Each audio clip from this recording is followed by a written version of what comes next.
뉴욕 증시 마감 상황 살펴보면요. 네. 여전히 또 올랐습니다. 그러니까 그냥 CPI에 올랐을 때 한 번 그냥 조금 아쉬운 소리 좀 하다가 다시 올라가고 있는데요. 네. 다우존스 0.91% 올랐고요. 나스닥은 0.3%, S&P 500 0.58% 올랐습니다. 오늘은 다우존스가 더 많이 올랐군요. 예, 근데 뭐 소매 판매가 예상보다 조금 부진했다 그러면서 금리 인상 논의를 촉발할 수 있다는 우려를 좀 완화했다 그러는데 예. 지금 뭐 이런 지표들이 의미가 있나 싶어요. 그러니까 뭐 소매 조금 안 좋다고 해서 뭐 금리를 낮추고 소매 조금 좋다고 해서 금리 높이고 뭐 이런 정도 분위기는 좀 아닌 것 같아서 그 전반적인 매크로가 오히려 안정되는 분위기라고 봐야 되겠죠. 그러다 보니까 이쪽 증시 쪽에서는 뭐 매크로가에서 불안이 없다면 뭐 주가는 오르는 게 좋잖아요. 그래서 그런 쪽으로 좀 기대치가 그러니까 오히려 증시에서 걱정하는 거는 너무 갔나? 뭐 이런 정도 고민이 있는 거지. 뭐 매크로 상황이 주가를 누를 거다라는 불안감은 상대적으로 좀 덜한 분위기입니다. 근데 강세장이죠. 그러니까 악재는 반영이 잘 안 되고 예. 호재는 굉장히 크게 반영되는 게 이제 강세장의 특징이잖아요. 예, 예. 근데 강세장의 특징은 뭐냐면 새로운 수급이 생길 때 강세장이 되거든요. 원래 새로운 수급. 근데 그 새로운 수급을 왜냐면 한국은 수급을 엄청 따져보자면 뭐, 그쵸. 뭐 프로그램 매도가 어쩌고 예. 예? 또 기관 중에도 뭐 금융투자가 나오고 연기금이 어쩌고 그런데 미국에 대해서는 그런 얘기 전혀 없죠. 그러니까 거기가 이제 구분해서 발표를 안 해서 그러는데 그 김프로님 주로 얘기하셨던 거 있잖아요. 외국인 투자자들이 장을 흔들고 있다. 장을 흔든다기보다는 새로운 매수세가 신규로 들어오는 거죠. 예. 그러니까 뉴욕 증시 기준으로 외국인 투자자. 그렇죠. 예. 우리만 해도 10조 샀잖아요. 그러니까요. 근데 그런 부분들에 대해서 많은 분들이 이렇게 데이터로 확인은 잘 안 되지만 굉장히 리즈너블한 분석인 것 같다라는 얘기들을 좀 하시는 것 같아요. 근데 그러다 보니까 월스트리트 안에 계신 분들은 그걸 잘 인식하지 못하는 경우도 있는 것 같아요. 저 사람들은 좀 당황스러울 수도 있어요. 이거 그러니까 옛날 생각하면 이 정도는 버블인데 이런 생각을 좀 하게 되는 경향들이 좀 있지 않은가 싶습니다. 첫 번째 뉴스는요. 우리가 그 해외 부동산 관련한 그 불안하다는 이야기 많이 했었잖아요. 근데 이 부분에 대해서 좀 명쾌하게 누가 분석한 내용들이 없었는데 어제 나이스 신용평가에서 그 증권사들의 해외 부동산 펀드 관련한 분석 보고서를 냈습니다. 그러면서 이게 막연하게 불안한 그런 게 아니라 명쾌한 숫자와 이런 부분들을 어떻게 대응하고 있는지에 대한 리포트가 좀 나와서 좀 소개를 좀 해드리고 싶은데요. 그 나이스 신용평가가 신용도를 평가하는 25개 직내 증권사의 해외 부동산 위험 노출액은 14조 4천억 원입니다. 꽤 크네요. 예, 그리고 대부분 완공된 부동산에서 발생하는 임차 수익을 수취하는 구조로 한 리츠 같은 구조가 8조 7천억 원으로 가장 많았고요.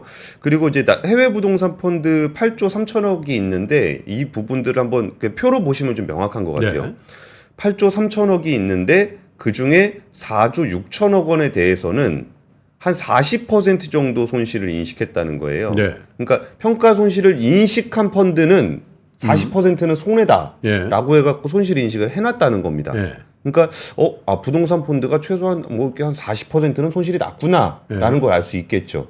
근데 그 위에 3조 6천억 원 규모의 펀드는 손실 인식을 안 한 거예요. 왜? 그러니까 아직 안 한 거죠, 재평가를. 그러니까 부동산이라는 거는 이렇게 뭐 하루하루 가격이 결정되는 게 아니잖아요. 그러다 보니까 어느 순간에 이걸 평가를 해서 이 정도가 손실이구나라는 걸 인식을 해야 되는데 인식을 한 펀드에 대해서는 40% 손실이 잡혔는데 인식을 안 한 펀드가 3조 6천억 원이 남아있다. 근데 저건 좀 구분해서 봐야 될 게 손실 인식 자체, 그러니까 재평가를 안 한 거냐 아니면 안 해도 될 손실 인식을 안 해도 될 부동산 펀드냐. 근데 그거를 손실 인식을 안 해도 되는지 해야 되는지는 재평가를 해봐야 되잖아요. 그러니까 제 말씀이 재평가 자체를 안 한 건지 아니면 재평가 자체는 했는데 손실 인식을 할 필요가 없는 건지 전자겠죠? 네, 그 부분까지는 좀 명확하게 좀 안 나오는데 지금 그 나이스 신용평가에서 하는 얘기는 미국의 오피스 공실률이 19.6%로 역대 최고 기록을 경신을 했다. 그리고 이제 가격 하락도 나타나고 있는데 빠질 겁니다. 그러니까 손실이 빵이다? 이 부분을 납득할 수 있겠네요. 왜 제가 여쭤보냐면 부동산 펀드라고 다 오피스만 있는 게 아니거든. 부동산 펀드 중에는 뭐 창고도 있고 또 무슨 레지던스도 있고 있는데 예. 그래서 저 비율을 보니까 대충 오피스 쪽에 손실이 난 그 부동산 비중이 한 6대4 정도 되지 않냐. 그래서 여쭤보는 거예요. 아. 네. 손실 안 난 데들도 있어요. 아, 그렇죠. 네. 예. 근데 뭐 손실 인식을 안 했다라고 해서 저는 그렇게 해석했는데 제가 너무 부정적으로만 해석을 했나 봅니다. 아니, 저거 부정적으로 보는 거 대표 선수 저 아니에요. 아, 그렇죠. 저 얘기 제일 많이 한 게 저 아닙니까? 예, 그렇습니다. 네. 그리고 증권사별로도 그러면 이때 뭐 저런 얘기들이 좀 있었잖아요. 뭐 어느 증권사가 뭐를 물렸다는 등 뭐 이런 게 무슨 찌라시 같이 막 돌아다니는 게 있었는데 그러니까 신용평가사에서 아주 이렇게 명확하게 해준 거예요. 해줬습니다. 나이스 신용평가에서 지난해 9월만 기준으로 해외 부동산 익스포저가 1조 원이 넘는 곳은 미래에셋, NH투자증권, 하나증권, 메리츠증권, 신한투자증권, 대신증권 등 6곳이다라고 얘기를 하고 있고요. 여기서 또 되게 눈여겨볼 포인트 중에 하나는 1조 원 이상 증권사의 2023년 연결 잠정 실적을 보니 미래에셋은 전년 대비해서 53%가 마이너스고 하나증권은 적자 전환했고 메리츠는 마이너스 29%, 신한증권은 마이너스 76%다. 저희가 대표적으로 해외 투자 많이 한 데들이거든요. 그렇죠. 1조 원 이상 증권사들이죠. 저것뿐만 아니라 부동산뿐만 아니라 다른 해외 투자도. 예. 그러면 거기서 이 증권사들의 실적이 이렇게 적자로 전환한 거는 딱 봐도 이건 손실 인식을 세게 한 것 같다라고 추정을 할 수 있는 거죠. 왜 그렇게 나왔는지는 이제 꼭 다 따져봐야 되는데 우리가 증권사 내부 정보를 다 볼 수는 없잖아요. 근데 그러면은 지금 손실 인식을 했다라는 거는 거기에 대한 자본적인 대비가 돼 있다라고 해석할 수도 있는 거고. 그렇죠. 그럼 반대로 그러면 지금 이거 아까 뚜껑 안 열어본 데들이 좀 있는 것 같은데? 라는 생각을 하게 되잖아요. 그러면 뚜껑 안 열어본 데가 어디 있을까라는 거를 뭐 고민할 필요가 없이 NH증권과 대신증권은 실적이 전혀 빠지지 않고 있죠. 1조 원 이상 있는데. 그러면 여기서는 NH증권하고 대신증권은 손실인식을 아직 하지 않았구나라고 추정을 해볼 수 있게 된다는 거죠. 뭐 추정은 가능하죠. 그렇게. 예. 그래서 이런 것들이 저는 좀 좋았던 게 그러니까 우리가 막 음모론처럼 어디가 문제 있는 거 아니냐, 뭐 4월에 터지는 거 아니냐, 6월에 터지는 거 아니냐 이런 얘기 할 것 없이 그냥 신용평가사에서 이렇게 그 주어진 숫자들을 꼼꼼하게 분석을 해서 이런 자료를 내줌으로써 오히려 좀 원래 알려진 위험은 위험이 아니라고 하니까. 저 이제 자료를 보다 보니까 작년 연말 연초에 이제 증권회사 대형 증권사들도 뭐 임원 인사도 있고 그러잖아요. 예. 저도 이제 거기 뭐 지인들도 많이 있을 거 아니에요. 임원 인사가 좀 이해가 가기 시작하십니까? 해외 투자한 임원들 대부분 다 안 좋게 됐어요. 네. 아시겠죠? 왠가가 필요가 없게 되는 상황이죠. 책임져야 돼요. 그렇죠. 예. 두 번째 뉴스 가겠습니다. 두 번째 뉴스는 이제 삼성물산의 행동주의 펀드가 1조 원의 자사주 소각을 요구하고 있고 회사 쪽은 과도한 요구라고 반박을 하고 있는 이런 상황이 됐습니다. 뭐 사실 예전에는 그렇게 과도한 요구라고 별로 반박도 안 했어요. 무시죠. 주총에서 그냥 무시해버리고 표결로 끝내버리고 그랬는데 이번에는 좀 그런 일이 있었습니다. 근데 삼성물산이라는 회사가 거의 매년 거론이 되고 있는데 그러니까 외국인들이 보기에는 정말 이상한 회사일 거예요. 우리나라 기업들을 엑셀로 쭉 돌려보면은 저평가된 기업을 이제 스크리닝을 한번 쫙 해보면 무조건 삼성물산이 나옵니다. 근데 한국 사람들은 삼성물산을 저평가라고 얘기를 잘 안 해요. 저 외국인들이 저거에 대해서 더 민감한 거는요. 저기서 완전히 물 먹고 나갔잖아. 그렇죠. 행동주의 펀드. 그러니까 거기 다 월가나 뭐 그 주변에 다 있는데 야 삼성물산 말도 안 돼. 이런 얘기 했겠지. 예, 그러니까 이거 한국 사람들이나 이거에 한번 물려본 사람들은 삼성물산을 저평가라고 얘기하기엔 너무 오랫동안 저러고 있기 때문에 좀 가망이 없는 저평가라고들 생각을 하는데 지금 이번엔 또 이제 뭔가 이번엔 다른가 해가지고 다시 한번 그 행동주의 연합들이 좀 다시 주주 제안을 했습니다. 1.46%가량을 보유한 시티 오브 런던과 안다자산운용, 화이트박스 어드바이저스 등 5개 펀드가 주주 제안으로 자사주 소각과 현금 배당안을 상정을 합니다. 5천억 원 규모의 자사주를 매입하고 주당 4,500원, 우선주는 4,550원 배당을 하라는 게 제시안이고요. 환원 규모는 1조 2,364억 원입니다. 근데 삼성물산에서는 지금 얼마를 제시하고 있냐면 1조 원 이상 규모의 보통 1조 원 이상 주당 보통주는 2,550원, 우선주는 2,600원. 그러니까 행동주의 펀드 쪽에서는 4,500원을 배당을 하라는 거고 지금 회사 쪽에서는 2,550원을 배당을 하라는 겁니다. 근데 이 부분에 대해서 지금 어떤 논란이 좀 있냐면은 그 잉여 현금 흐름의 100%를 넘기는 부분 주주환원을 그러니까 잉여 현금이라는 거는 영업 이익과 다르게 진짜로 들어온 돈에 100% 이상 배당하는 것이 기업의 미래 가치를 훼손하냐 훼손하지 않냐. 전통적으로는 무조건 훼손한다고 생각하죠. 그렇죠. 야, 번 돈보다 더 내놓으라고? 그러니까. 뭐 이런 것 때문에 그렇게 해서 얘기를 하고 있었는데 사실 이 부분에 대해서는 그 조금은 우리의 인식과 그 자본시장 쪽의 행동주의 전문가들이 분석하는 내용들은 좀 달라요. 그러니까 왜냐하면 현금을 쌓아놓고 있는 거, 그러니까 우리는 열심히 벌어서 아껴서 잘 모아놓는 거를 이제 미덕이라고 생각을 하잖아요, 일반적으로. 그렇죠. 근데 이게 기업에서는 그렇게 안 하고 그냥 현금을 쌓아놓고 있으면은 야, 더 좋은 곳에 투자를 해서 이익을 내야지. 그거를 쌓아놓고 있는 거는 손해다, 기회 손실이다 그래가지고 굉장히 부정적으로 본단 말이에요. 그게 ROE 개념이잖아요. ROE 개념이죠. 그래서 이런 부분들에 대해서 예전에는 뭐 이렇게 취급도 안 해줬어요. 뭐 들어온 돈의 100%를 넘게 내놓으라고? 말도 안 돼. 그런 게 하나 있었고 또 하나 여기서 재밌었던 포인트는 뭐가 있냐면은 회사가 되게 저평가가 되게 심하게 돼 있으면은 자사주 소각을 하는 게 이익이다. 이거는 주주환원이냐 주주환원이 아니냐라는 논쟁도 있어요. 그러니까 이거는 너무 저평가기 때문에 그냥 이익이다. 회사가 사서 이걸 소각시켜 버리면은 그건 회사의 이익이 되는 거지 주주환원이라고 얘기할 필요도 없다. 라는 얘기도 야, 이런 논쟁들이 이제 벌어지고 있다라는 게 저는 이 자체가 너무 즐거웠어요. 그러니까 삼성물산 주가는 어때요 요즘? 그래서 삼성물산 주가 저런 사람들이 행동주의가 새로 들어오면 저것도 신규 매수니까 주가가 좀 많이 오르면 그 주주총회 장소에서 분위기가 좀 오히려 좋아지거든. 왜냐면 사실 배당 조금 더 받는 것보다 주식이 20% 30% 오르면 그걸로 보상받는다고 생각하잖아요. 제가 보니까 밸류업 테마가 됐네요. 많이 올랐군요. 한 달 만에 30% 올랐습니다. 그리고 차트를 지금 이제 이 차트 여기는 제가 연결이 안 돼 있어서 보여드릴 수가 없는데 옆으로 계속 기다가 올해 초에 그냥 쭉 올랐다가 불기둥 한번 쫙 올렸네요. 조금 조정받고 있군요 보니까. 그런가요? 조정 없어요? 네, 조정 없습니다. 지금 쭉쭉 올라가고 있습니다.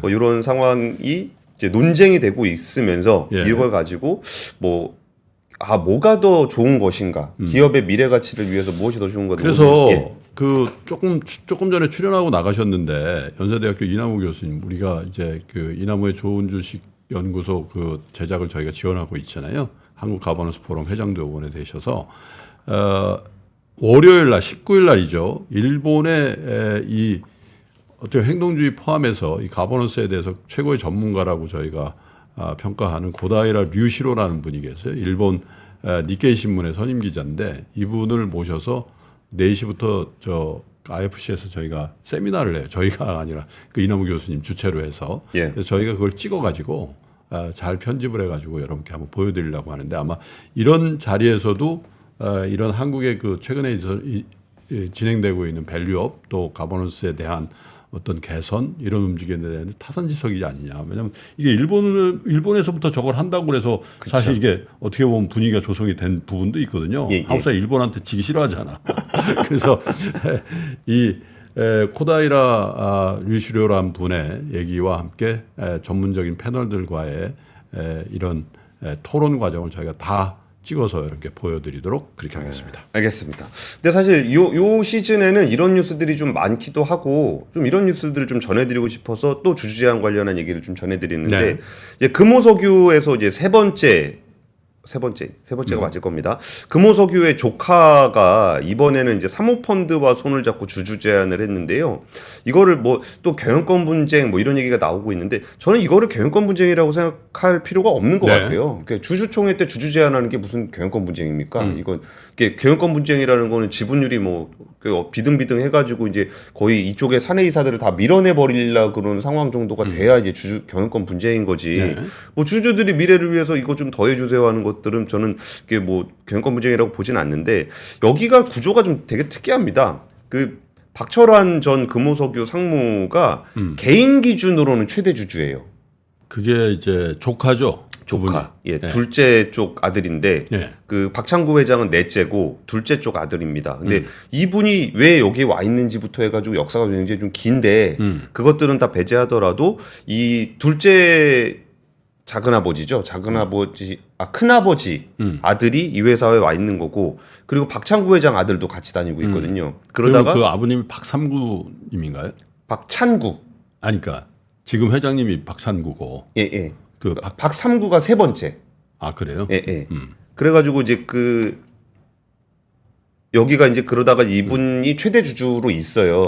그래가지고 이제 그 차 파트너스하고 같이 해가지고 야 이게 그 자사주 소각 같은 거 좀 많이 하고 하라는 입장문을 내면서 뭔가 이번에 또 다시 뭘 했습니다. 그러면데 여기에서의 좀 관심을 가는 포인트가 뭐가 있냐면은 그러니까 지금 하는 얘기는 금호석유의 주주로서 차 파트너스와 함께 기업 지배구조 개선, 경영 투명성 강화, 소액 주주를 포함한 저주 가치 극대화를 위해 노력해주길 바란다. 요런 얘기들을 했어요. 근데 제가 여기서 왜 이 뉴스를 되게 흥미롭게 봤냐면은 저 금호 취재 되게 오래 했었잖아요. 그렇죠. 그러니까 이전에 박철환 씨가 이제 삼촌인 박찬구 회장에게 뭔가 이렇게 도전을 할 때 그 전에 뭐라 그랬었냐면은 여기 아버지 둘째는 이제 박정구 회장이거든요. 근데 박정구 회장도 그 전에 금호아시아나 전체에 대한 그룹 회장이었어요. 근데 지금은 다 쪼개지긴 했지만, 근데 그때는 뭐라 그랬냐면은 내가 이건 제가 그냥 좀 뭐 그대로 안 읽고 좀 설명적으로 말을 바꿔보겠습니다. 해보세요. 내가 그 박정구 회장 장남이고 내가 지금 개인 최대 주주인데 지금 내가 여기서 회사에 복귀하지 못하고 있고 선친의 20주기를 맞아서 올해 할아버지하고 아버지가 이 회사를 만들었는데 내가 여기 복귀하고 있지 못하다는 거는 선친을 뵐 면목이 없다. 그러니까 선친의 뜻을 받아서 내가 이 금호석유를 좀 잘 이끌어갈 수 있는 경영자로 복귀를 해서 주주 가치를 제고하는데 힘을 보태고 싶다.